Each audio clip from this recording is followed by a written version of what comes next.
Welcome to the Why Dad podcast. We are your hosts, Paul Wandry and Andrew Stolpelstead, and we are on a mission to figure out what it really means to be a man, a husband, and a father. Not as experts, but just as guys trying to figure it out, learning what actually matters, what's just noise, and how to become the versions of ourselves our families need and deserve. This is a place for honest conversations, real habits, and the kind of growth that happens intentionally. We're redefining fatherhood, one habit at a time. And Yes, today we are. is a Duosode. So get me and Andrew. One of our classics. Last week we didn't drop an episode because I was Someone had to go on out vacation. of town. Yeah, with a family. Just the family. Normally we're visiting people, but it was just us. Went to Black Hills. Great fun. Good time. Nice. So yeah, but not what I want to talk about today. I figured to, kick off our conversation, because I know that's all we need is just a little, boop, and then we'll snowball from there.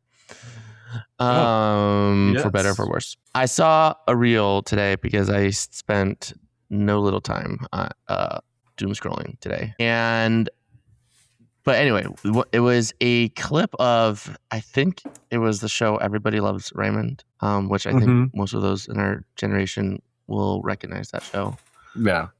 What Ray Romano and like, I don't even know what it was about, but basic sitcom, canned audience response. And anyway, there's a clip where he and his brother's like this tall Frankenstein-looking guy. It's so true. And they're talking to their dad, and his dad makes an off-the-cuff comment about how like his dad used to hit him, like no big deal. And they're like, wait, Grandpa hit you? He's like, yeah, every day. Everybody did. Like everybody hit their kids, and it's like, and then so Ray is like, wait, so your grandpa hit your dad and your dad hit you, but you didn't hit us. And anyway, that it ends with this conversation from the show. It ends with like their dad, Ray's and his brother, I forget his brother's name, but their dad realizes like, yeah, like that's just not who I wanted to be. And that was like one small, well, quote unquote small, but one thing that he did differently to kind of shift gears a little. And I want to bring it up because that's like, hitting your kids, like using physical punishment, that used to be a very common thing. It's still not uncommon, I don't think, especially in certain circles, but it's definitely I don't know. It's more of a like, okay, if it's being used, like if a kid is getting spanked, it's like, you get the sense that it's more intentional or whatever. And as far as like just, getting hit upside the head for, like the smallest infraction, like that is happening way less and definitely socially not acceptable compared to what it used to be. And anyway, point being that it's kind of a more extreme example, but what the clip made me think about is that, whether you're a dad or an uncle, or you're like even just, a man just trying to make your way in the world. Like, I feel like today's society really adds a lot of pressure for all the things, especially if like you're spending time online. You got to be fit. You got to be strong. You got to be bringing in a decent amount of money. You got to be, you got to be dressed nicely. You got to be smooth and suave with your words. Like you got to be all the things. And it's a lot of pressure, right? And I think a lot of us men feel that pressure. And if we are holding ourselves against the standard of perfection, we're always going to fall short. Right. But I think what this reel kind of communicates for me is that it's not necessarily about, becoming the perfect human, the perfect husband, the perfect father, or raising your kid perfectly and getting them into like the best academics and being in all the sports and having the best coaches and like preparing them perfectly for kindergarten, Yeah. making sure they know how to tie their shoes and read and do solve algebraic formulas, so that they're prepared for kindergarten. Like that's what social media, I feel like if you spend any time on it, that's often you're going to find yourself like, oh yeah, I need to do all these things. But I think we need to flip the script a little. And it's like, no, it's not about being perfect, but it's about just like, okay, how can like Ray's dad improved upon in a more apparent way of how he was parented to his kids? Right. Like, was he a perfect father and other things? Probably not. But that's one thing he didn't do differently, to the point that his kids didn't even realize it was a thing. And his kids were therefore raised where hitting their kids, didn't even cross their minds. And they were able to focus on raising their kids in other ways. So I guess what I just spent 7 minutes saying is Classic. is that maybe we just need to focus on like, okay, what is the level of perfection that I'm aiming for, but like what is the thing that I can make different about myself, or about how I'm a husband, or about how I parent, that will set, my future self up for more success, or my kids up for more success. Like, I don't know. It's just improving upon the current iteration. Yeah. And I guess at the end of the day, that's a really basic concept, but I don't know. It's like I think it's just so easy to, and maybe I'm just projecting here, but I think it's just so easy, like in today's society and circumstances, to just get caught up in like, well, I got to be all the things, have all the things, provide all the things, and we get a little lost. Yeah, if you don't know who you are, then that pressure's absolutely there, because you're trying to figure out who you are and you're taking in anything and everything. And so you feel Yeah. that pressure to be. But if you know who you are, if you've been able to figure out who you are, then you can kind So of take that pressure off of yourself and live authentically. Like, okay, I know my values, I know my beliefs, my convictions, I know who I am, what I'm striving for. And now, like, I've been given a solid base from my parents, and and in my case, like, they'll be the first ones to admit, like, and encourage me to build even better than what they could. I think you and I had that conversation with Gene at a dinner one last year. yeah, at your graduation, Yeah. I still remember like that the big takeaway was, if you don't have a plan, your default is going to be to parent the way you were parented. Right. And it could swing the opposite way. Like, you know, maybe there was a lot of trauma or whatever in that way. So you swing to the complete opposite side. And now you're all Yeah. sorts of confused on what's going on. And so it's like, okay, I need to read this. I need to do what this parenting expert says. I need to do that. So, no, that's my long winded version of saying, I agree.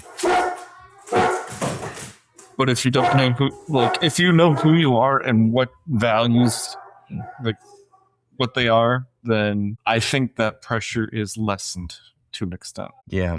Yeah, and I think that's therein lies the rub, right? Like if you know who you are, right? And if you keep that front and center. But like Yeah. that's the challenge, especially with all the distractions. Like, like I spent a couple hours on my phone today at least. And like stuff stuff didn't get done. And like that, and I could spend time beating myself up about it, but at the end of the day, like that's the challenge, is how do we overcome these distractions? How do we like be so convinced of who we are or how do we even know who we are in the first place? You know, maybe that's the question. Like, how do we define who we are, right? Um, as men, as future fathers, as fathers, and then so yeah, so I mean, you, Andrew, how do you tackle that?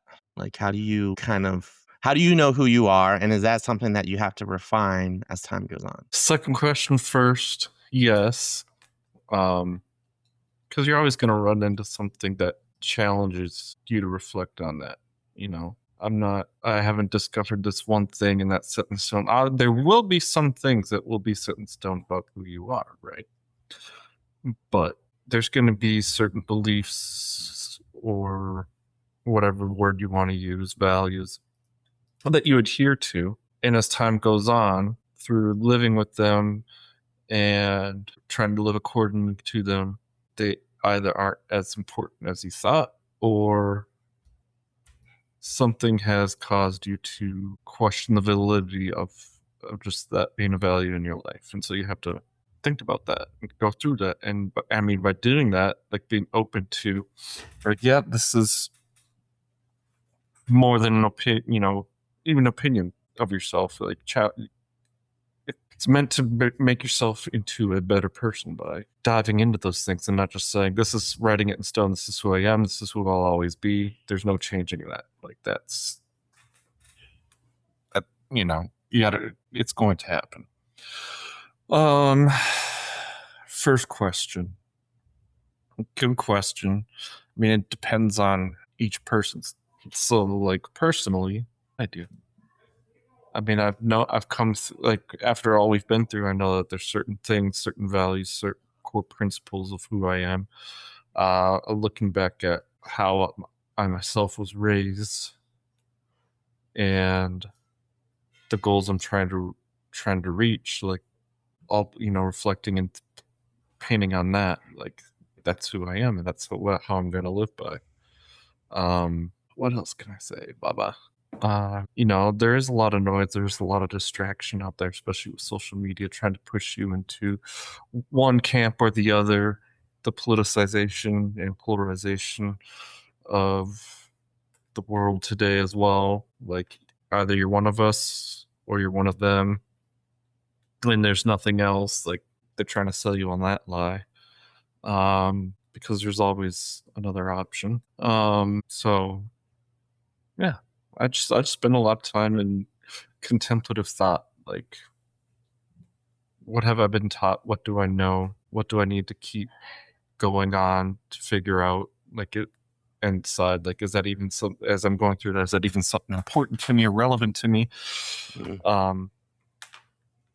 And through that, I get a pretty clear picture of who I am. Do you ever find yourself asking those questions and be like, "Oh, that's a great question," and then like not answering it? Yeah. Well, I find myself doing that all the time. It's like, "Oh, this is like such a good question to ask," and then like I get satisfaction out of asking the question, but then I don't do the work to answer the question. Probably because subconsciously I know that like it'll require action, or I'm just too lazy to do the work. But so like, when do you find time for this quiet contemplation you speak of? I mean, I wouldn't call it quiet, but unlike you, I have a commute. Mm. So I'm alone in the car a lot. And sure, a lot of it is like planning out my day accordingly, but then it's okay, how does this makes you think about big picture? Like, how does this fit into what I know my unmovable goals are, or Yeah. what I'm trying to achieve with my life? Which honestly just boils down to being a good person. Like, how can I be best good person I can to myself, to those around me? Um, you know, that's what I've got it down to. Um, so yeah, I have my commutes. I mean, I guess being single and not a dad, I have the luxury of having quite a bit more free time on my hands to be able to do that. Yeah. But I mean, there's weeks and days where it's go, go, go. And so if it's a priority to you to figure this out, you'll always find time to do it. Whether it's Yeah. 5 minutes a day, whether it's in your commute. I mean, there's certain times, certain activities I just like completely zone out. Like when I mow the yard, I just turn on my death metal all the way and just I honestly can't tell you what I think about on the lawnmower because I'm not focusing on anything. Yeah, the what's the word? That's when your subconscious fires up. And like recently, up until recently, I was working out. I was like, as the kids say these days, I was raw dogging working out.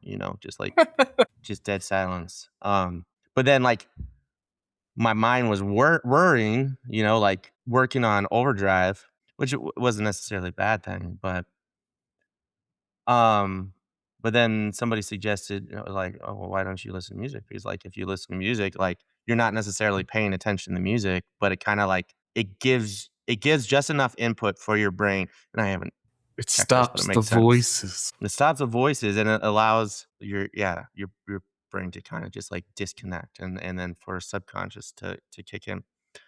Um I was like, "Oh, yeah," and it does make a difference. But yeah, I mean, I think for the same reason, and I'm saying this as much to encourage myself as anybody else, but I think for the same reason, like if your health is important to you, you're going to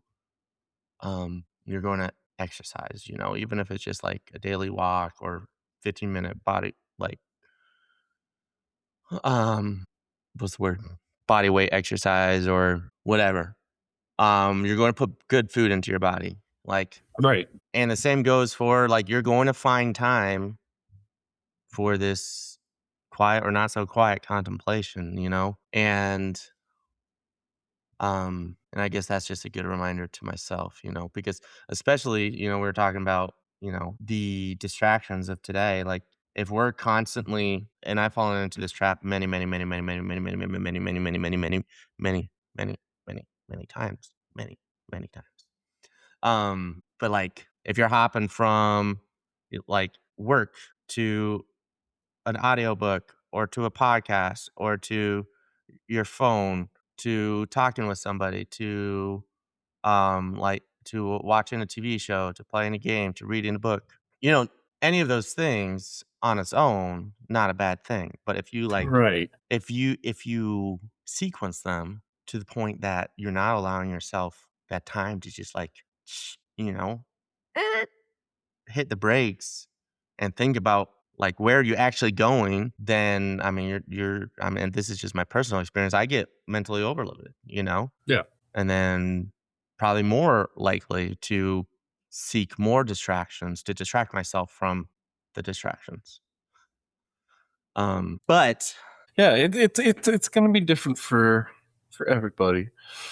You know, I'm a very overly analytical person and like fast pacedness. So I mean, just now as we're talking, I'm listening to you and digesting that while I'm thinking about what's going on at work because there's a problem I gotta solve, and I'm also staring at the flowers in my garden. Like I gotta weed my garden.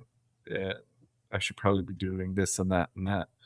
Um, so those out of us that can mentally multitask, like well, you say that, but like, is that because I mean I find myself doing the same thing, but like, is that a good thing? it's not necessarily a bad thing. It can be like it's just I think a tool or a habit that I've taught like developed and like And you don't find that overwhelming?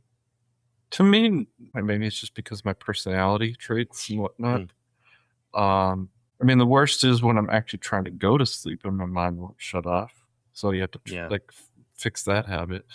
Um, whether that's yeah. just by like reading a book or playing with the dog. That's what I do.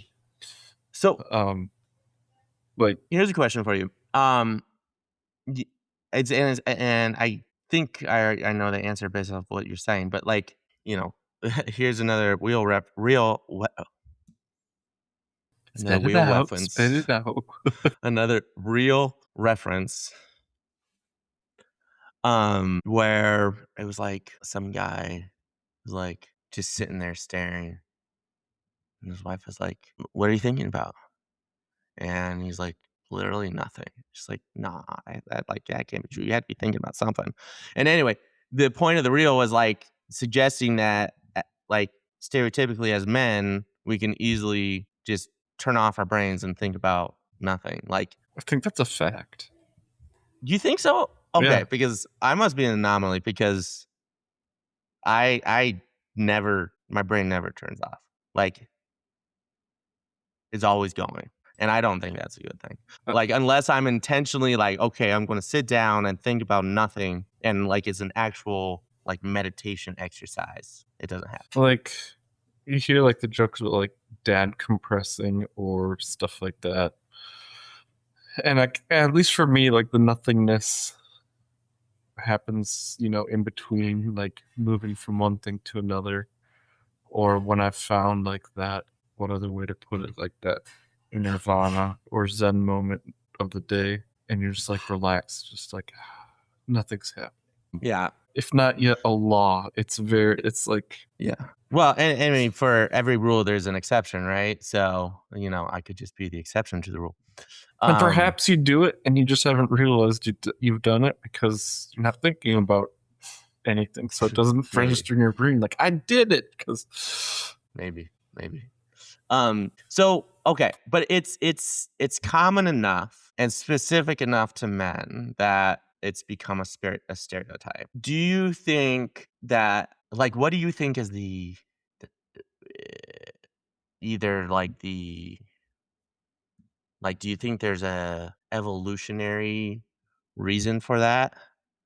Um, or what do you think gave rise to that? gotta think here. I think it's like a combination of ability to process things, stress, whatnot, evolutionary, mental survivability. I don't know, could be like a cognitive repair function. Yeah. Yeah, like the ability to kind of compartmentalize, as it were, but like you're compartmentalizing everything away for the moment, like Yeah. and like eternal compartmentalization isn't necessarily a good thing, right? If you never Well, address it, but it's like you have, when you walk into a machine shop or a garage and everything's put away nicely, like in the corresponding toolbox drawers and neatly organized. Like, my garage isn't like that, but nor I'm am just I. saying, you walk into some of these dudes' shops like that, and you're just kind of like, this is nice. Mm-hmm. And I think it's kind of, like you said, that compartmentalizing, like everything's got to go back in its place. And these thoughts need to shut off. These ones need to go over here. I'm done with you, so I have to put you back in the box. Yeah, the ability to focus on the task at hand. And then, yeah, I'm curious. Let's see. I'm curious what Chatty G has to say about this, because we all know that Chatty G is the source of truth. Okay. Either physiologically or evolutionarily gave rise to what is the stereotype of men being able to think about nothing. Let's see if that was even a specific enough prompt. Have you noticed how ChatGPT is with the new version is consistently saying like humans like to do this, or humans always do X, Y, or Z. It's been doing that a lot. Maybe you just ask weird prompts. That's probably true. Mine always says like people, persons. Maybe that's because I've trained it through having it read so much Aristotle. I don't know. Yeah, maybe it's because I talk about aliens a lot. I don't. But okay, men on average spend slightly less time ruminating, tend toward more task-focused attention. somewhat more likely to compartmentalize thoughts. That's what we just said. Often report fewer ongoing verbal thoughts. Women, on average, engage in more self-referential thinking, ruminate more, especially under stress, maintain more simultaneous social and emotional concerns. And that makes Yeah, sense. Like, yeah. women And it's just need to talk it out to process it. Men have more the problem solving, thinking about internalizing it, and it's like, how can I fix what I'm in? What's a good idea? okay. So here's an interesting evolutionary hypothesis from good old Chatty G. Energy conservation. Our brains consume about 20% of our energy. So like were the hunters and the fighters, so they had to dedicate more energy to that. So that's on hypothesis that they needed to be able to direct those mental or just those resources towards those physical things. Yeah. I mean, there's some interesting stuff here, but nothing too crazy or different from what we were talking about. And that's a tangent anyway. But okay. So gotta know who you are. And gotta keep it front and center. And to do that, Yes, we have to wade through the distractions of this world, which are everything. yes, which are many, many. There's a plethora of them. And so you got to kind of whittle out that time, but it's probably easier than we might think. Like as you mentioned, like if you commute, just use your commute. If you go for a walk, use your walk. Shower, good old shower thoughts. If you have a house, doing yard work. Yeah, just chores. Yeah, that's for me, that's an easy temptation. Is like, okay, I'm going to throw in my earbuds or whatever if I'm like cleaning the kitchen. And like, there's nothing wrong with that, but like, No, there's not. And for but some people, music helps you think. yeah, and I guess for me, I'm usually listening to a book or something, so it requires more mental focus than like music might. But yeah, I mean that's a great time, cleaning up the kitchen. Or one guy I saw a few months back. I lost you.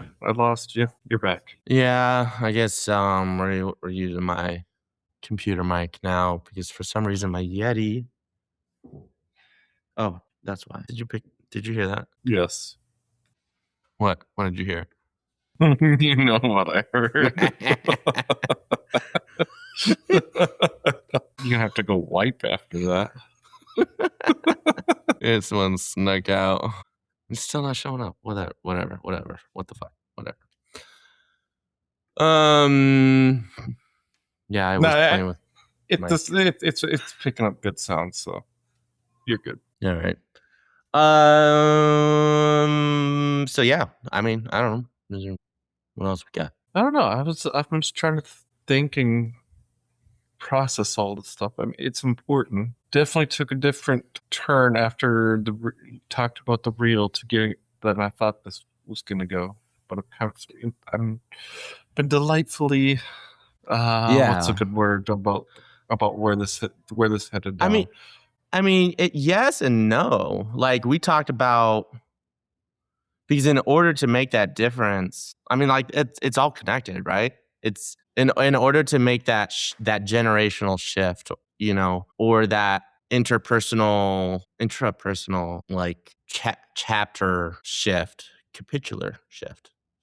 You got to know who you are and where you're going. Yeah, and you got to take the good that you were given and build up that and create more good. Yeah. I think one thing that I'm realizing, and maybe it's not true, and maybe it's just something I'm telling myself, but I think I'm realizing that like the ideal Paul, right? Like who I envision myself to be, like I feel like I can be all of those things all at once right away. Right. But the reality is like that I have enough, we'll just call it baggage, but just like enough shit that I have to work through. And maybe it's not even baggage. It's just like human weakness and lack of skills or bad habits to overcome or to build up in order to become that person. And it's not going to happen overnight. Yeah, it's I wish it would. Yeah. And I think, not to send us down another tangent, but do you ever find yourself getting caught up in like comparing yourself to, other men, like whether it's like, oh man, they're so much farther in their career or they have like nicer car, nicer whatever. And yeah, do you ever find yourself comparing and just being like, oh man, why can't I do that? Or I do. I mean, I think it's a natural thing. I've last couple years been focusing on that and how to a point it's okay, but you have to be very careful because it's the first signs of resentment building. Like yeah, there's nothing wrong with as long as you could not, you have to be able to acknowledge that they got there through the grind, the grind. There's a lot of times I look at you, Paul, and I'm like, okay, Paul's got this going for him and that going for him. And if your first reaction isn't happiness for Paul, then you got to shut that down. or dig into why and that is the matter. Like what's deeper down. Well, yeah, but like if the initial reaction to me think, like, oh, Paul's married and has kids, and if it's not I'm happy for him, he's doing it, and it's like sadness and like why can't I? Like you have to shut it down. Yeah. Like and then the next step would be like, okay, how is he getting there? What's the good that he's been doing that I can apply in my own life? Because there's going to be some universal principles going on at play. Yeah, I see what you're saying. Yeah. Don't let that negative speak take over and just like snowball or anything. Because it's a very normal thing. I mean, especially now with social media, everybody's flashing everything that like look what I did, look what I got, and you might have thoughts like, well, this type of stuff just comes easy to them, and I hear that phrase, and I'm just like, no, it doesn't. I've worked like when someone says like stuff comes easy to you, Andrew. No, I've spent a lot of years putting things in place so that way at this point, like these things can just happen. I built the habits to where I don't have to focus the work on that as much. I can focus on other things. And it's building habits. Yeah. And so you have to like cut that negative off and just be like, okay, he did it. Recognize the effort, the value that he has, and if it's something that you truly want to achieve to, like, how do you do it? Because I want to be, like, it's taking that role model figure and being like, if he could do it, I can do it. What's the secret? Yeah, and then it's like it goes back to knowing who you are and what you want and where you're going because you see something, like, and you're like, oh, that's cool, I want that. It's like, do you really? Like, is that actually in alignment with your goals and who you want to be in? Or is it like, oh, like, I would love to have a Ferrari, it's like, but do you really? It's like, no. Like, there are other things I'd rather have before a Ferrari. I would rather have, land before a Ferrari. And so it's like, no, that's just a piece of candy. Ooh, piece of candy. Ooh, piece of candy. And this is how like the gratitude exercise plays into the bigger picture.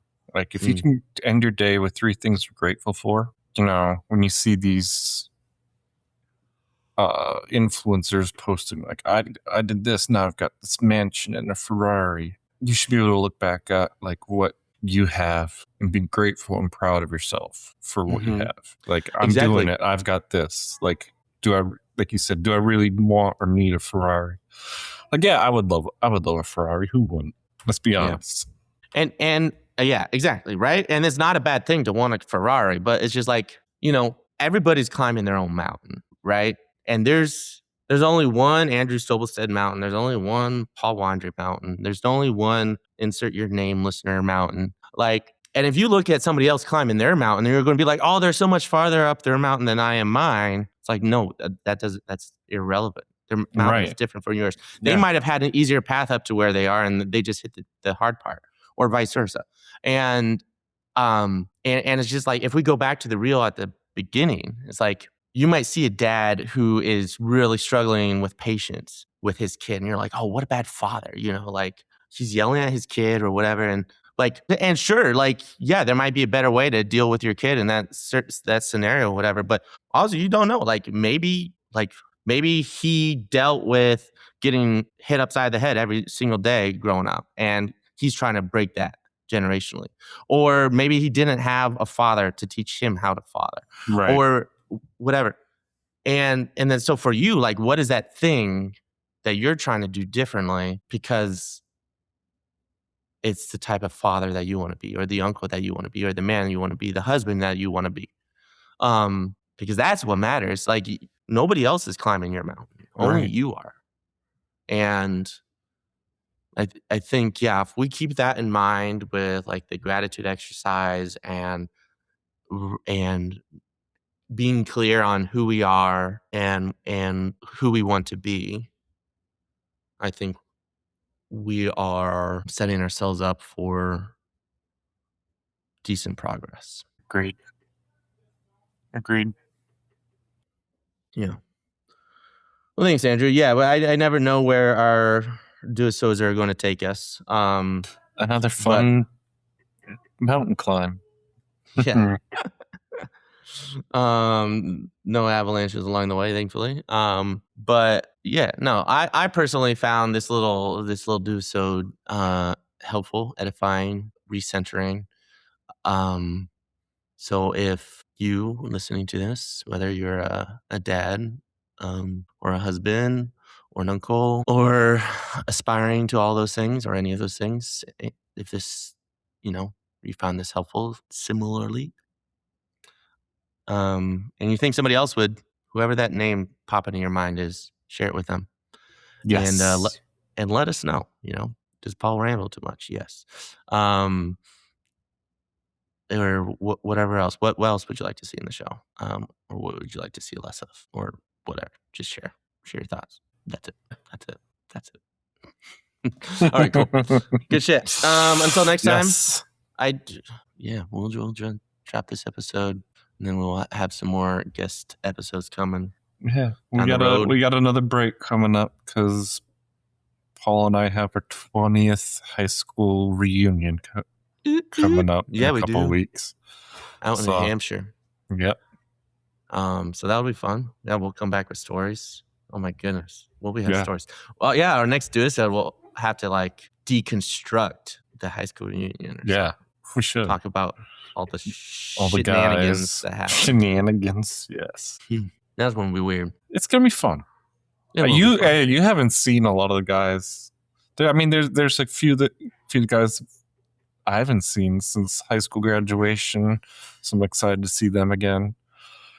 But yeah, for you, it's like you haven't seen a lot of the guys in a lot longer period than I have. Yeah, I've probably seen about half of them. I mean, the Midwest crew, I've seen most of them. Yeah. But the Legionaries, those who are still in, haven't seen since the Legion. Over half of them I haven't seen since the Legion. So anyway, that was fun. Thanks, Andrew. Appreciate your insight as always. And thank you for listening. Thank you for the good conversation topic. Yep. All right. Till next time. Thank you all. Thank you, Paul. Toodles. Toodles poodles.